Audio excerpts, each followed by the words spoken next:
बहुत दुखी करता है। एक बेटा पिता के साथ यहां तक करता है कि उसे वृद्धाश्रम के दर्शन करा देता है। एक बहू यहां तक करती है कि अपनी सास को पसंद नहीं करती और वो वृद्धाश्रम के दर्शन करा देती।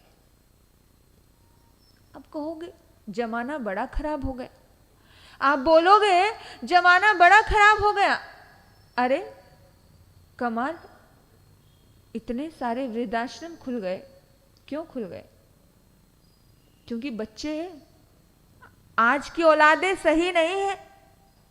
लेकिन ऋग्वेद कहता है किसी के ऊपर इल्जाम लगाने से पहले जरा झांक लीजिए। आपके घर के आंगन में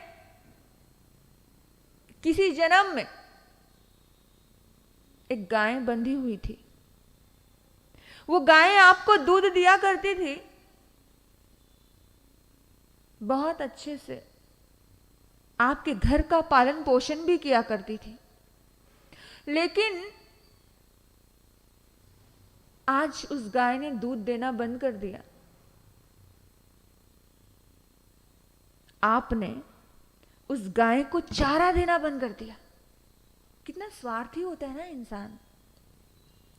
आज उस गाय ने दूध देना बंद कर दिया और आपने उसे चारा देना बंद कर दिया, लवारिस बनाकर के घर सड़कों पे गलियों पर छोड़ दिया।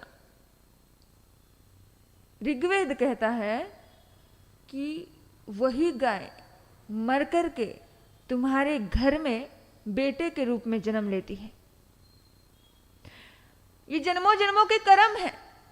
ये कर्मों के अनुसार ही परिणाम आते हैं। जिसको तुम जैसा देते हो तुम्हें वो वैसा ही देता है।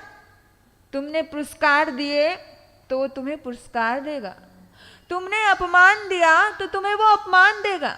आपको क्या लगता है कि इंसान कहता है आज कि मुझे बड़ा सम्मान मिला, पर सम्मान कहाँ मिला? किसने दिया? किसी ने दिया तभी तो सम्मान मिला ना। यानी कि तुमने दिया था इसलिए तुम्हें मिला। आज वो गाय मर करके तुम्हारे घर में बेटे के रूप में, पुत्र के रूप में जन्म लेते हैं और आप उसका पूरा पालन पोषण करते हो। जन्म से लेकर के जवानी तक उसको खिलाया, पिलाया, पढ़ाया, पूरा पालन पोषण किया। और उसके बाद जब आपकी टर्न आई, जब आपकी बारी आई, क्या हुआ? बोलो, क्या हुआ? वो उड़ गया अपनी वाइफ को लेकर के, आपको अकेला छोड़ करके। फिर आप कहते हो जमाना खराब है। किसको दोष दिया? अपने बच्चों को। आजकल की औलादे तो आप खुद बताना कि दोषी कौन था? बोलो। यानी कि जब आप बेकारे हो गए, जब आपके पास कुछ नहीं बचा। बागवान फिल्म देखी? हम कभी भी एक ही पार्ट देखते हैं, सेकंड पार्ट तो देख ही नहीं पाते, क्योंकि भूल का एक थप्पड़ लग जाता है और हम सब भूल जाते हैं कि बेटा बिगड़ गया। हमें तो केवल शिकायतों के अलावा कुछ मिलता ही नहीं। हम दिन भर शिकायतें करते रहते हैं कि वो ऐसा, बहू ऐसी, बेटा ऐसा, संसार ऐसा, दुनिया ऐसी, है ना? करते हैं कि नहीं करते? इतनी शिकायतें क्यों की जाती हैं? भूल का एक थप्पड़ पड़ जाता है जीवन में, इसलिए इतनी शिकायतें आती हैं। वरना हम शिकायत नहीं करेंगे। अगर हमारे सामने एक और पर्दे के पीछे वाली असलियत सामने हो तो हमें समझ आए कि अरे ये वो गाय थी, जब तक ये काम की थी तब तक मैंने इस गाय को बड़ा पालन पोषण किया। किसी भी जन्म में कोई भी XYZ गाय, तो एक उदाहरण दे रही हूं मैं आपको। जब तक आपको जरूरत थी तब तक आपने उसको रखा, और जब आपकी जरूरत पूरी होगी तो आपने उसको बेकारी कर दिया। तो वक्त आने पर आपका बेटा भी आपको बेकार कर देगा। मेरे बंधुओं, आपको क्या लगता है? आप कहते हो बेटा मुझे बहुत प्यार करता है, मेरी बहू बहुत अच्छी है, आपकी बहू अच्छी नहीं है, आपका बेटा अच्छा नहीं है, आपका कर्म अच्छा था इसलिए आपका बहू और बेटा अच्छा।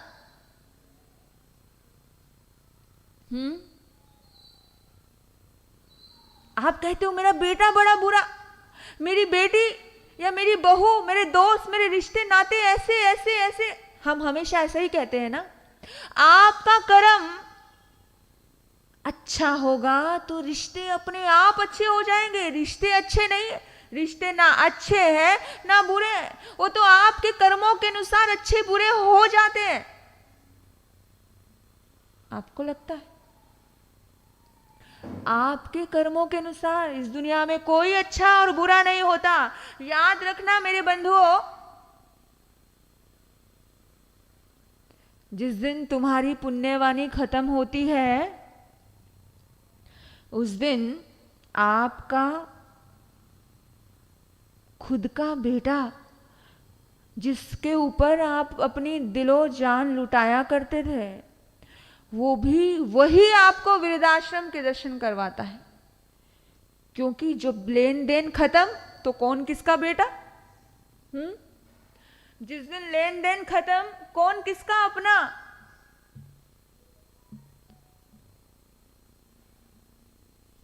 आपको दुख होता है जब कोई आपका कहना नहीं मानता है, होता है कि नहीं होता है? जब कोई आपके ऊपर उंगली उठाता है तो दुख होता है। हम पर उंगली क्यों उठी है पता है? हमारे सामने किसी की बोलने की हिम्मत क्यों हुई है मालूम है? जान जाओगे तो दुखी होगे ही नहीं। क्यों होती है मालूम है?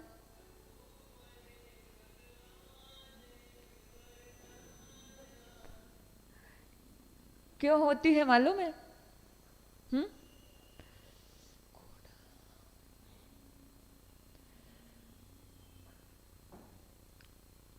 हम पर उंगली इसलिए उठती है क्योंकि हमारी पुण्यवाणी में कमी आ जाती।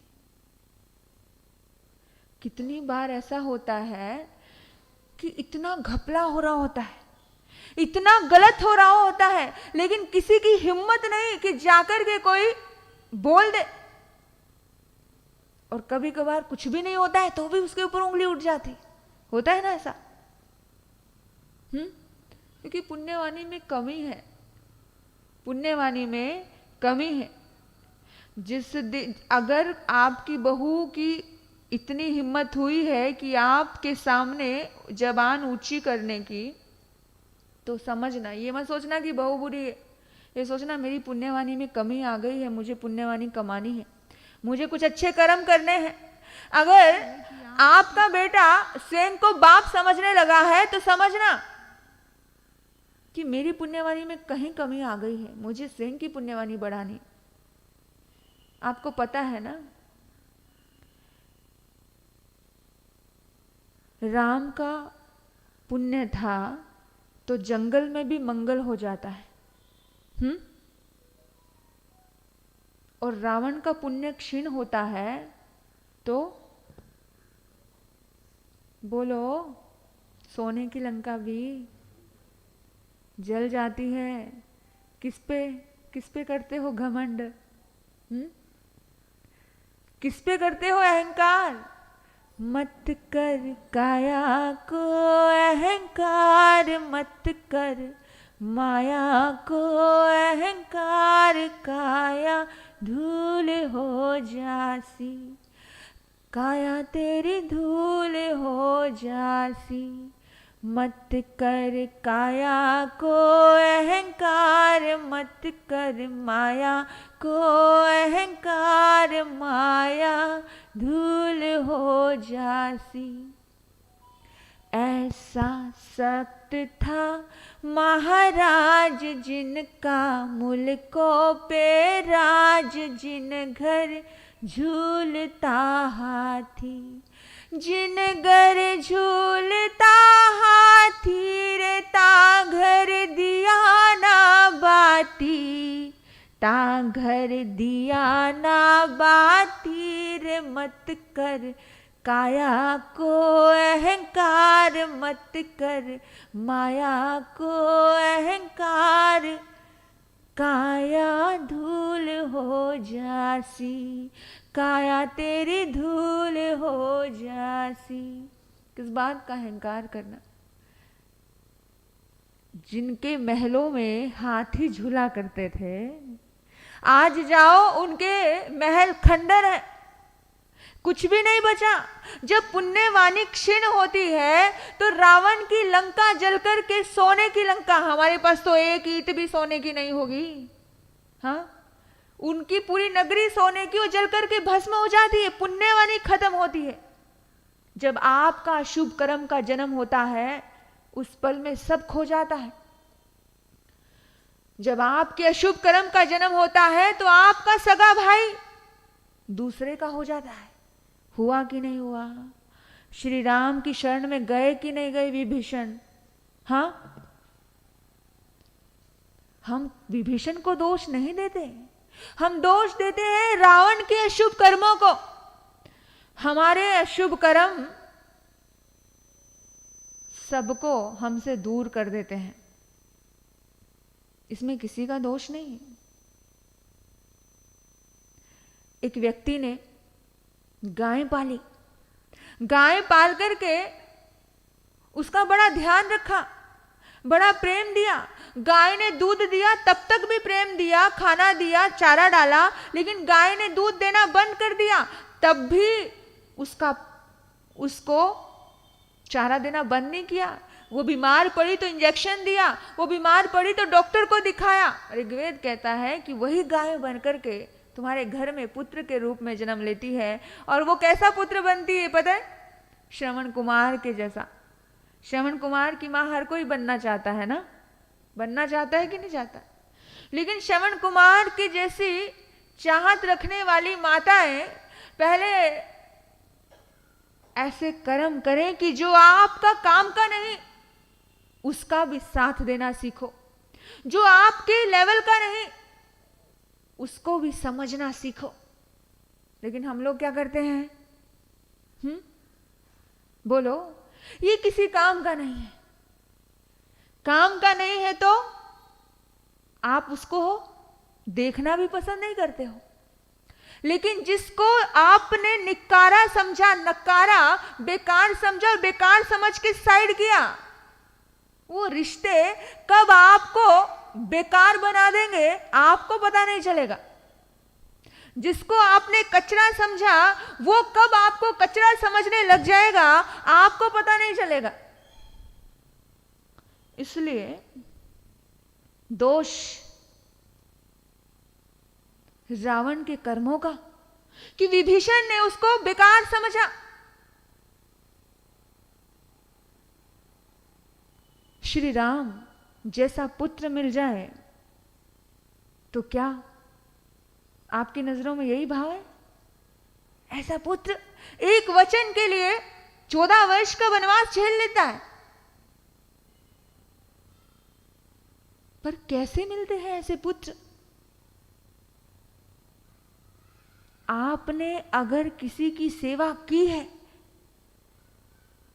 जो आपके काम का नहीं है तब भी उसका सहयोग दिया है, तब जाकर के ऐसे रिश्ते मिलते हैं। आप चाहते हो कि सीता जैसी पत्नी आपको मिल जाए? चाहते हो ना? सीता जैसी बहू मुझे मिल जाए। लेकिन क्या वैसा कर्म किया है? मेरे बंधुओं, एक चीज तो क्लियर है, आप जाओ, एग्जाम्पल दे रही हूं मैं आपको। आप बैंक में जाते हो, बैंक की मैनेजर की सीट पर आपका बेटा बैठा है और आपके अकाउंट में बैलेंस 0 है, पैसा नहीं है। आप जाते हो और जाने के बाद आप कहते हो कि मुझे पैसा दे दे, बैंक से निकाल करके। आपका बेटा पैसा देगा? बोलो, क्या पता दे दे? बेटा आपका है ना? हाँ, नहीं दे सकता, लीगली है ही नहीं, पैसा है ही नहीं। तो कहां से देगा? लेकिन उस बैंक की मैनेजर की सीट पे आपके दुश्मन का बेटा बैठा है, जो आपको पसंद नहीं करता है, जो आपको देखना पसंद नहीं करता, जो आपकी बढ़ती को देख करके जलता है, वो दुश्मन का बेटा। लेकिन आप जाते हो पैसा लेने के लिए, आपके अकाउंट में पैसा भरपूर है, देगा कि नहीं देगा? आपकी पुण्यवाणी का बैंक बैलेंस आपका शुभ कर्म है, तो आपके दुश्मन को भी आपका सहयोग करना पड़ता है। हाँ, लेकिन आपकी पुण्यवाणी खत्म हुई तो आपके खुद का बेटा कब आपको वृद्धाश्रम के दर्शन करवा देगा, कोई गारंटी नहीं है। इस बात को समझ के लेना। ये रिश्ते, ये नाते, ये दोस्त, ये दुश्मन, ये सब कैसे बनते हैं? हमारे शुभ कर्म और अशुभ कर्म की वजह से। इसलिए किसी पे भरोसा मत करना, अपने आप पर भरोसा करना, अपने कर्म पर भरोसा करना। कहते ये खनकते सिक्के हैं, यहां खरा कोई नहीं। ये खनकते सिक्के हैं, यहां खरा कोई नहीं। सब कहते हैं हम तुम पे मरते हैं, सब कहते हैं हम तुम पे मरते हैं, लेकिन आज तक मरा कोई नहीं। हाँ? कोई मरा है? कोई किसी के लिए नहीं मरता। हर व्यक्ति अपने सुख के लिए मरता है। इस बात को ध्यान रखना। आपको अपना शुभ कर्म कैसे बढ़ाना, अपनी पुण्यवाणी कैसे बढ़ानी है, आपको ये विचार करना है। आपको यहां पर ही नहीं, ये ऐसा वो ऐसा वो ऐसा ऐसा सोचना ही नहीं। जिस दिन ये सोचोगे उस दिन खुद को दुखी पाओगे। जिस दिन कहोगे कि वो मेरे आगे जवान लड़ा गया, वो मुझे ऐसा बोल गया, उसने मुझे ऐसा कर दिया, वहां दुखी हो जाओगे। नहीं, उसकी हिम्मत कैसे बढ़ गई? कैसे बढ़ गई? क्योंकि मेरा अशुभ कर्म बढ़ रहा है, इसलिए बढ़ गई।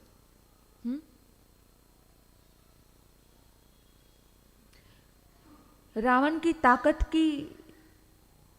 में कोई कमी नहीं थी। ऐसे ऐसे बड़े बड़े महारथी उसके पास थे। श्री राम के पास तो कुछ भी नहीं था, जंगल में क्या था। लेकिन जब पुण्यवाणी होती है, वो बंदर भी सैनिक बनकर के काम करते हैं। और जब पुण्यवाणी क्षीण हो जाती है तो बड़े बड़े महारथी भी चुटकियों में हवाओं में उड़ जाते हैं। हाँ, कुछ बचता नहीं। तो जब भी कभी दर्द आए तो कभी ये मत कहना कि उसकी वजह से दर्द मिला। हम तो हमेशा कहते हैं वजह तुम हो, है ना? वजह तुम हो? नहीं, वजह मैं स्वयं हूं। मैं स्वयं का निर्माता हूं। मेरे ही कर्म कहीं ना कहीं दुष्ट है। एक बुक है जो एक मंदिर मार्गी महाराज साहब जी ने लिखी है। जब भी कभी दर्द आए जीवन में तो उस बुक को पढ़ लेना। नाम है जेलर। उस बुक को पढ़ लेना और पढ़ने के बाद उसे आत्मसात कर लेना। कभी शिकवा और शिकायत नहीं कर पाओगे कि वो ऐसा वो ऐसा वो ऐसा। हाँ हाँ जी। थिरकती आंखों को आघात ही आघात है। थिरकती आंखों को आघात ही आघात है। जिसने इसे संभाल लिया वो संभल गया। मुझे ही देख लो, अच्छी नहीं लग रही हूं क्या? जो आएगा आएगा।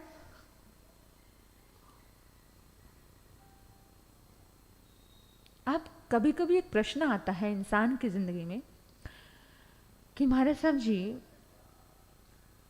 मैं चल रही थी रास्ते में, संगमनेर के अध्यक्ष जी मेरे साथ चल रहे थे, तो एक बहुत बड़ा कत्ल खाना रास्ते में आया। तो उन्होंने मुझे कहा कि देखो ये इतना बड़ा कत्ल खाना है, इसका जो मालिक है वो बहुत अमीर है, उसके पास बड़ा पैसा है, और एक मजदूर दिन भर ईमानदारी की कमाई करता है तो भी वो भरपेट भोजन नहीं ले पाता। फिर अच्छा करने का क्या फायदा है हमारे साहब? क्या बोला? आपके मन में भी भाव आ जाता है ना कि यार पूरी जिंदगी अच्छा कर रहे हैं, पूरी जिंदगी अच्छा कर्म कर रहे हैं, पूरी जिंदगी अच्छा करते करते गया, लेकिन साला फिर भी दिमाग पर हमेशा दोष, हमेशा दोष, हमेशा बुराई, हमेशा बुराई, यानी इतनी तकलीफ। ऐसा होता है ना। तो मैंने उनको बोला था और आपको भी बोल रही हूं कि कभी भी कोई बुरा करता नजर आ जाए और आपके मन में ये आए कि भी ये बुरा कर रहा है तो भी वो सुखी है, मैं मानती हूं कि आज वो सुखी हो सकता है। क्यों हो सकता है उसके लिए एग्जाम्पल दे रही हूं। लेकिन वो बुरा कर रहा है इसलिए सुखी है, इस बात पर विश्वास मत करना। पाप का घड़ा हर किसी का भरता है। पाप का घड़ा भरने में टाइम लग सकता है पर फूटने में टाइम नहीं लगता है। रावण का फूटा, कंस का फूटा, दुर्योधन का फूटा, हमारा और तुम्हारा नहीं फूटेगा क्या? हाँ, हर किसी का फूटता है। भरने में समय लगता है, बूंद बूंद बूंद बूंद करते भरने में टाइम लगता है, लेकिन फूटने में टाइम नहीं लगता है। एक पल में फूट जाया करता है, एकदम से झटका लगता है और वो इंसान सह भी नहीं पाता। पुराने जमाने में बहुत बड़ी बड़ी टंकियां हुआ करती थी, उसमें अनाज रखा जाता था। हमने देखा है गांव में, आप लोगों ने भी देखा होगा, एक बड़ी बड़ी टंकियां, उसमें अनाज भरा जाता था और नीचे से एक छोटा सा छेद होता था, उसको ऊपर करके निकालते थे, क्योंकि एकदम से इतना ऊपर तो कोई चढ़ेगा नहीं, नीचे से निकालते थे, ऊपर भर देते थे। तो सपोज करो उस टंकी में किसी ने पहले शक्कर भरी, क्या भरा?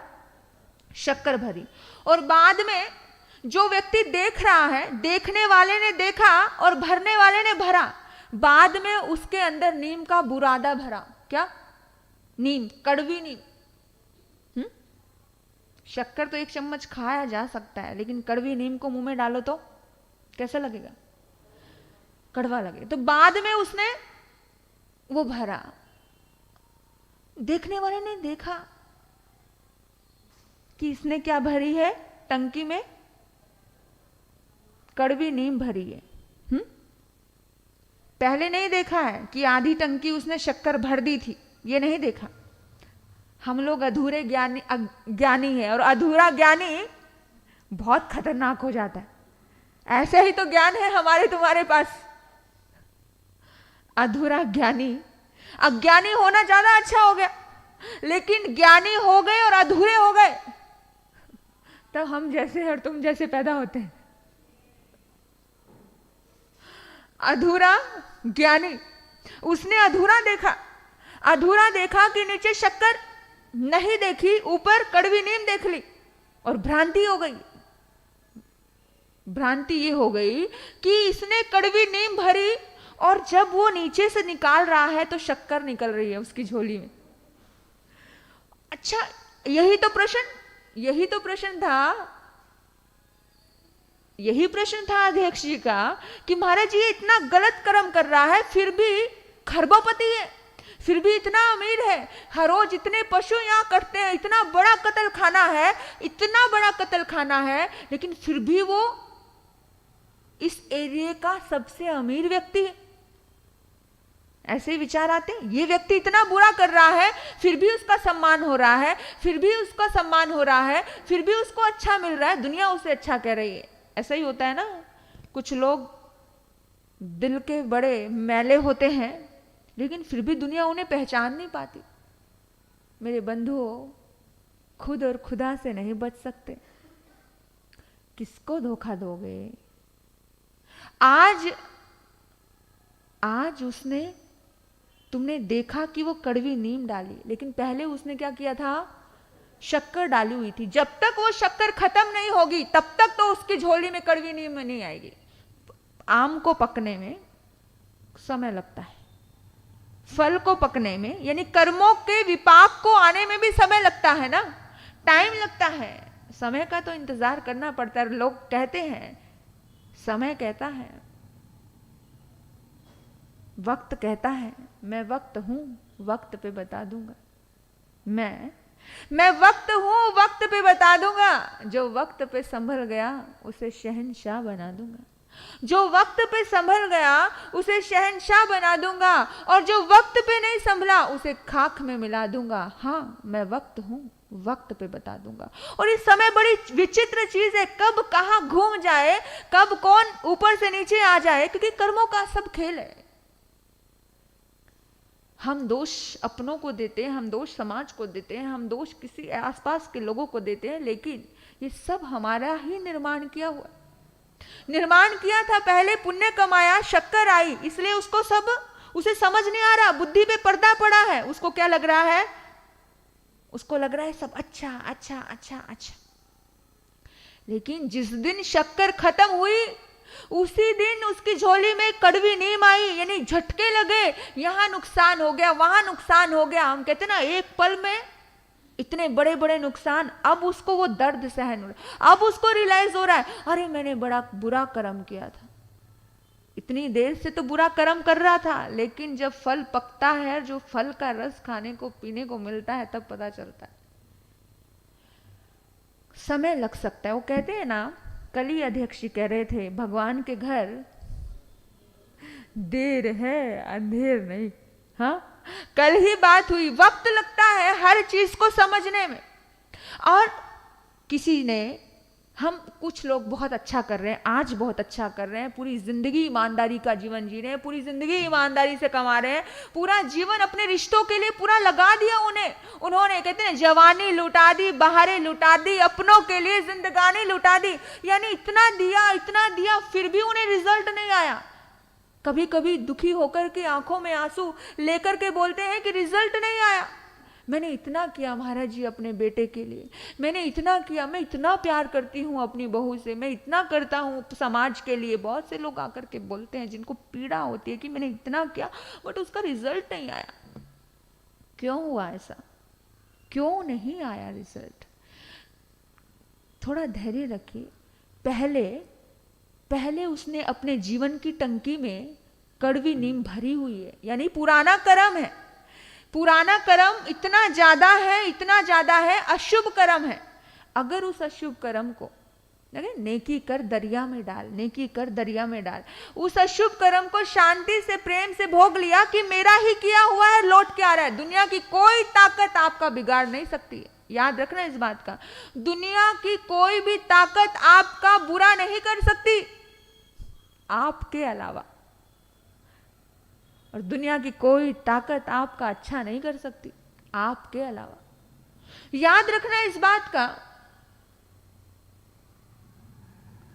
जिस वक्त स्टार्टिंग में आपको याद नहीं है, आपको बचपन की बात याद नहीं है, तो पुराने जन्म की बात याद क्या हुई?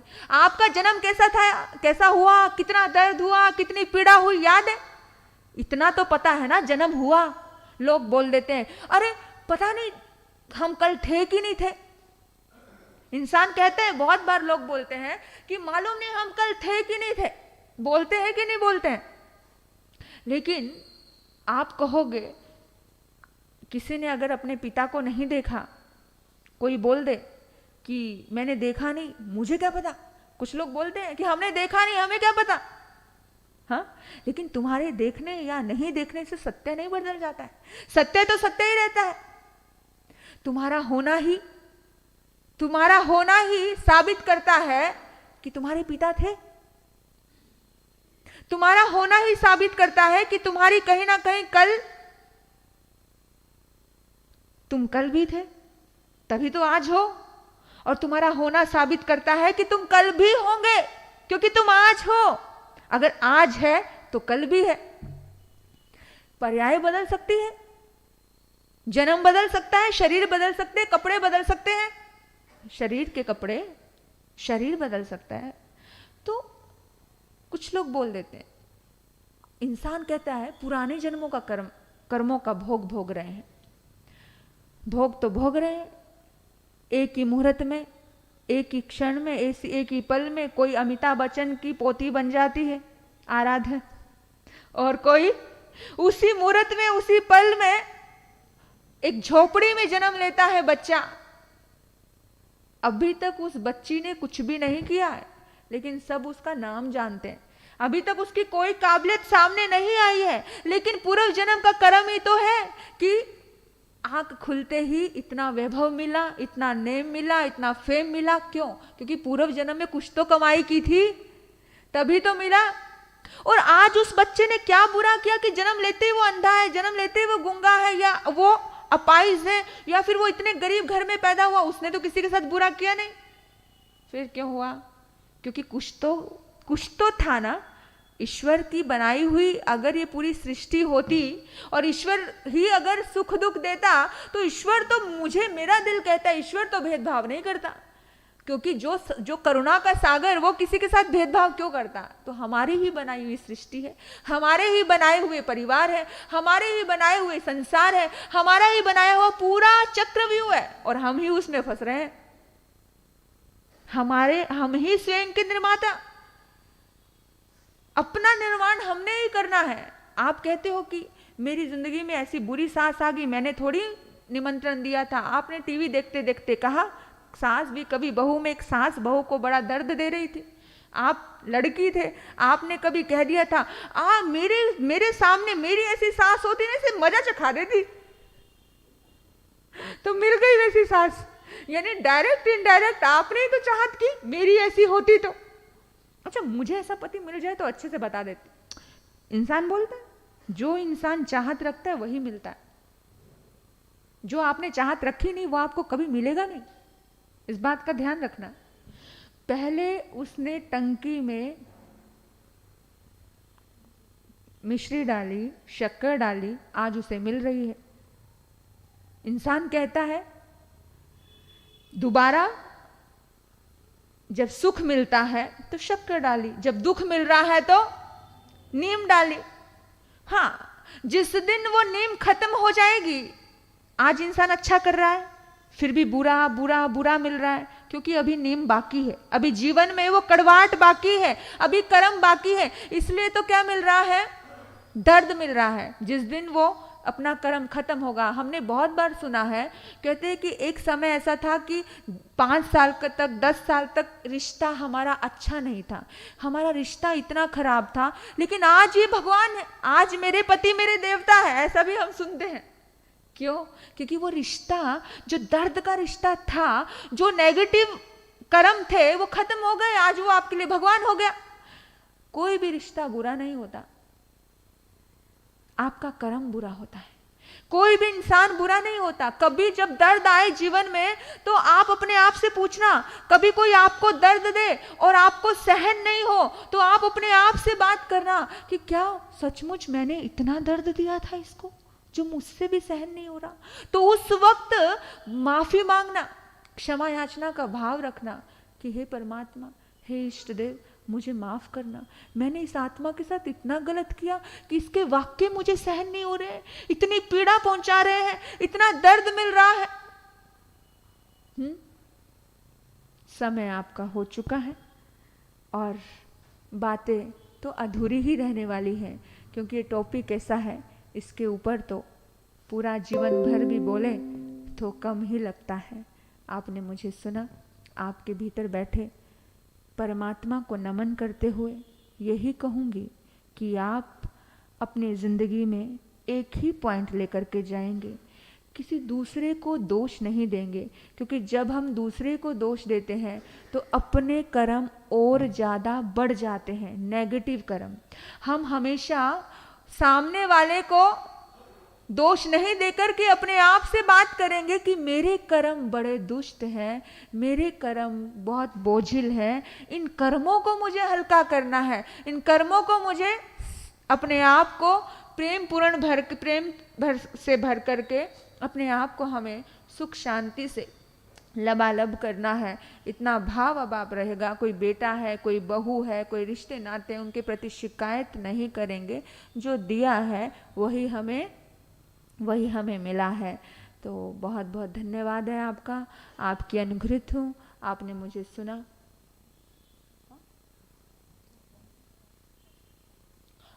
हाँ, हमारे दीदी महाराज साहब, हिमानी जी महाराज जी, उनकी आज थोड़ा स्वास्थ्य ठीक नहीं है, इसलिए वो हमारे मंच पर नहीं आ पाए। उनके स्वास्थ्य की मंगल कामना करते हैं कि वो जल्दी से जल्दी स्वस्थ हो जाएं और इष्ट देव से उनके सुंदर भविष्य की मंगल भाव करते हैं। कल नया साल है, सबको मालूम है। नए साल में कुछ नया करना है। वैसे तो हम प्रतिपल नए हो रहे होते हैं, हर पल व्यक्ति नया होता है। इस पल को बीतने के बाद दूसरा पल नया ही होता है, लेकिन फिर भी ये परंपराएं हैं, इन परंपराओं को इंसान निभाता है। तो हमें नया कैसे होना है, आपको कल बताया जाएगा कि कैसे अपनी जिंदगी का एक सुंदर नजरिया बदलना है।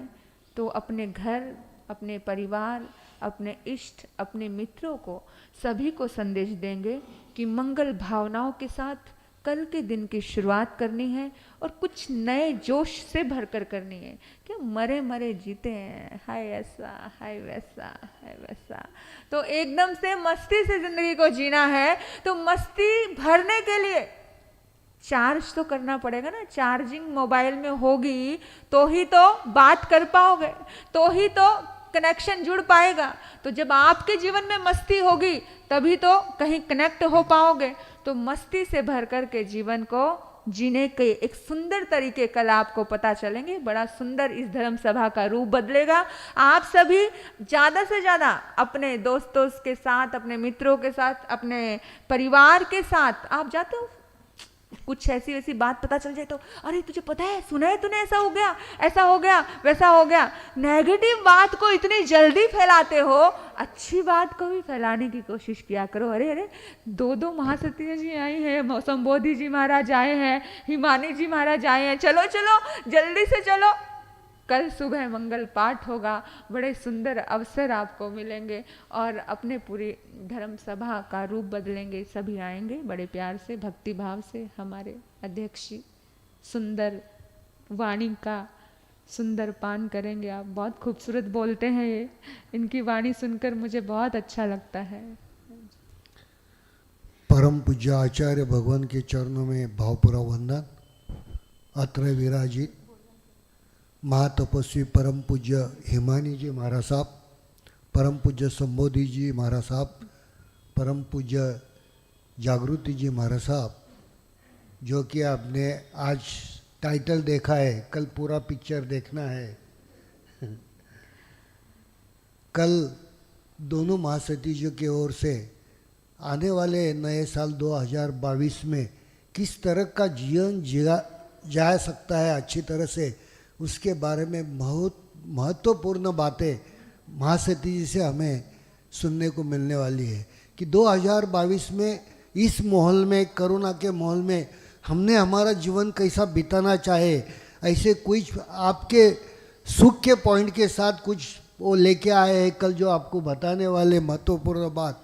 तो आप सभी ज़्यादा से ज़्यादा आने का प्रयोजन करें। दूसरी, कल का जो समय है 8:30 से 10 बजे तक रहेगा, इस बात का आप ध्यान रखें।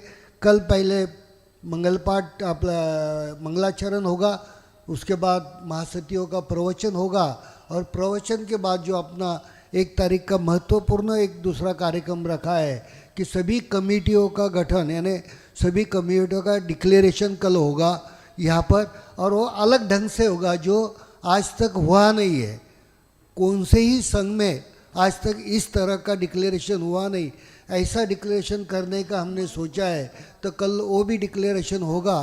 तो आप सभी से, और डिक्लेरेशन ये सब कार्यक्रम कल होने के बाद आप सभी के लिए अल्पोहर पर के भी कल व्यवस्था यहाँ पर श्री संघ ने की है, इस बात का भी ध्यान रखें। और कल का कार्यक्रम भी ऑनलाइन रहेगा, यानी आप आपके रिश्तेदार को भी बता सकते हैं फ़ोन करके कि ऑनलाइन आप कल का कार्यक्रम भी पूरा देख सकते हैं। आज का कार्यक्रम भी ऑनलाइन शुरू है, सब देख रहे हैं आज का भी प्रवचन, और आप सभी को सब देख रहे हैं। तो इस बात का ध्यान रखें। और कल लेकिन एक बात ध्यान रखें कि बराबर 8:30 बजे सभी ने आना है। ऐसा नहीं है कि भाई 8:30 बोल दिया चलो 9 बजे कार्यक्रम शुरू होगा हम आस्ते से जाएंगे। 8:30 बजे बराबर महाराज साहब पाटा पर आएंगे और उसी वक्त कार्यक्रम की शुरुआत की जाएगी। कार्यक्रम समय अनुसार चलेगा। कल का नया साल है हम आपका समय लेंगे नहीं, जो भी समय लेंगे वो आपके लिए लेंगे, महासती जी हो या संघ हो। तो इस बात का आप ध्यान रखें और ज़रूर ज़रूर सभी पधारने की कृपा करें। मैं श्री संघ की ओर से आग्रह भरा आमंत्रित आप सभी को करता हूँ। इसी के साथ जय आनंद, जय महावीर।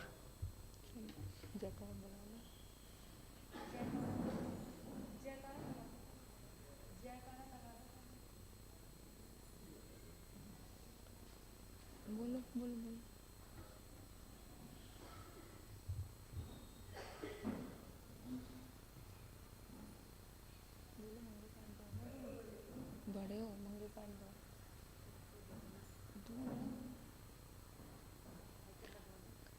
हाँ, एक माइक इधर कर दे। मंगल पाठ देंगे संबोधि जी महाराज साहब।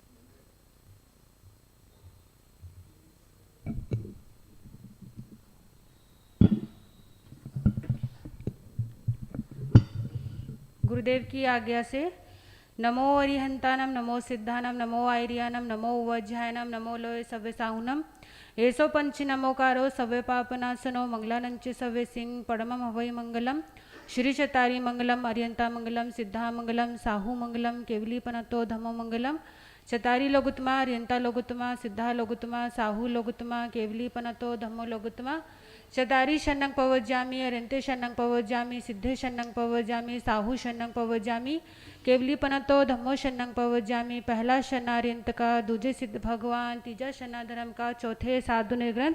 ये चार शरण दुख हरन जगत में, और न शरणा कोई होगा। जो प्राणी करे आराधन, उसका अजर अमर पद होगा, उसका सदा ही मंगल होगा। अंगुष्ठे अमृत बसे लब्धित ना भंडार, श्री गुरु गौतम समरिये मनवांचित फलदातार।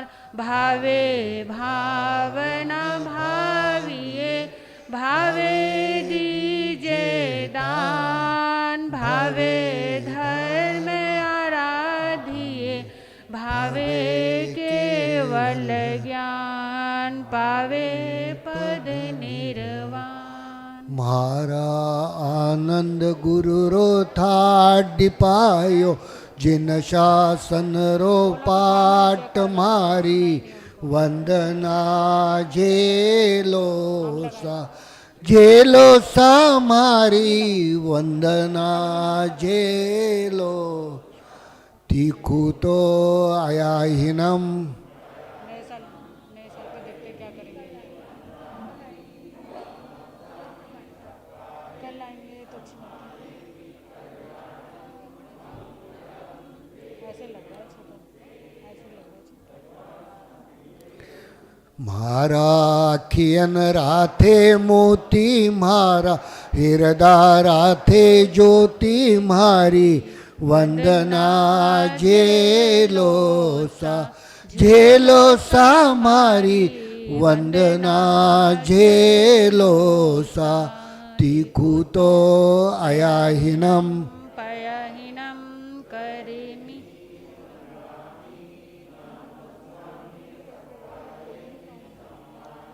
मैंने पूछा था सुबह क्या हो गया तुम्हें। ऋषिवर आनंद गुरुवर नाथ दीजो, जन्म जन्म रो साथ मारी, वंदना जेलो सा मारी, वंदना जेलो सा। तीखू तो आया हिनम। पयहिनम करेमि वंदामि, नमं स्वामी सक्कारेमि सम्माने, कल्याणं मंगलम देव्यं चेयं पज्वा।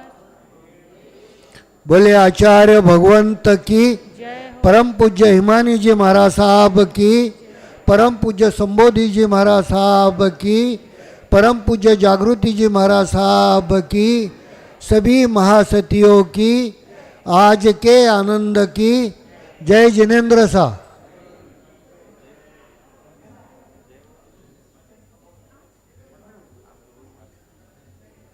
ये माइक हटवा दो ना मेरा।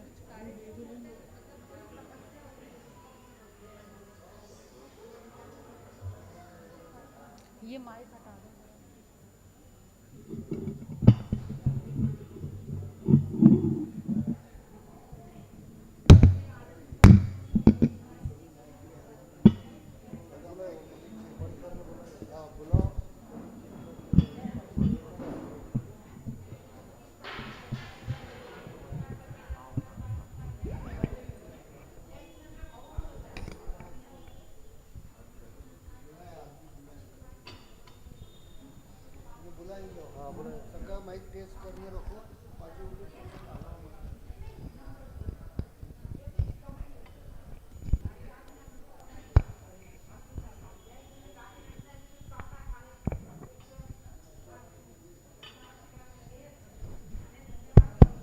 Check check.